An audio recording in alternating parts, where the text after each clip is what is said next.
যদি ভালো হতে চাও তবে সর্বপ্রথম মিথ্যা বলা ছেড়ে দাও। 19 তুমি যখন রাস্তা দিয়ে যাও তখন আল্লাহর নামে জিকির করো, কারণ হাসরের দিন ওই রাস্তা তোমার নামে সাক্ষ্য দিবে। 20 তোমরা সব সময় উজু করো, কারণ কিয়ামতের দিন যারা উজুকারী তাদের হাত পা উজ্জ্বল থাকবে। সুবহানাল্লাহি ওয়া বিহামদিহি। 21 যার দুঃখ বেশি তার প্রতি আল্লাহর রহমতও বেশি। 22 যখনই নামাজে দাঁড়াবেন জীবনের শেষ নামাজ মনে করবেন। 23 যে মহিলা গর্ভাবস্থায় 1 খতম কোরআন পাঠ করবে তার গর্ভের ওই সন্তান একজন নেককার বান্দা হিসেবে দুনিয়াতে আগমন করবে। সুবহানাল্লাহ। 24 চুপ থাকার কারণে মানুষের যেই মর্যাদা হাসিল হয় তা 60 বছর নফল ইবাদত হতে উত্তম। সুবহানাল্লাহ। 25 রাসূলুল্লাহ সাল্লাল্লাহু আলাইহি ওয়াসাল্লাম বলেছেন, জান্নাতের সবচেয়ে নিকটবর্তী আমল হলো সময় মতো সালাত আদায় করা। সহিহ মুসলিম হাদিস নম্বর 260। 26 যে ধোঁকা দেয় সে আমার উম্মতের অন্তর্ভুক্ত নয়। 27 তুমি জানো তুমি সঠিক, তবুও তর্ক করো না, তর্কে জড়াইও না।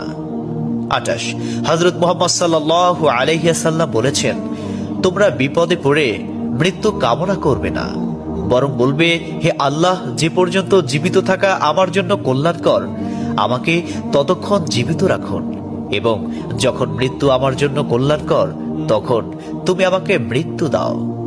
29 সূরা ইয়াসিনকে কুরআনের হৃদয় বলা হয়। 30 হযরত মুহাম্মদ সাল্লাল্লাহু আলাইহি ওয়াসাল্লাম বলেন, মায়ের একটি কষ্টের নিঃশ্বাস 7টি দোজখের চেয়েও ভয়ঙ্কর, আর একটি সুখের হাসি 8টি বেহেশতের সমান। সুবহানাল্লাহ। 31 যে অন্যের বাবা মাকে গালি দিল সে যেন নিজের বাবা মাকেই গালি দিল। 32 রাসূলুল্লাহ সাল্লাল্লাহু আলাইহি ওয়াসাল্লাম বলেছেন, আমি যা জানি তোমরা যদি তা জানতে পারতে তবে নিশ্চয় খুব কম হাসতে এবং খুব বেশি পরিমাণে কাঁদতে। 30 মানুষ যদি মৃত ব্যক্তির আর্তনাদ দেখত এবং শুনতে পেত তাহলে মানুষ মৃত ব্যক্তির জন্য কান্না না করে নিজের জন্য কাঁদত।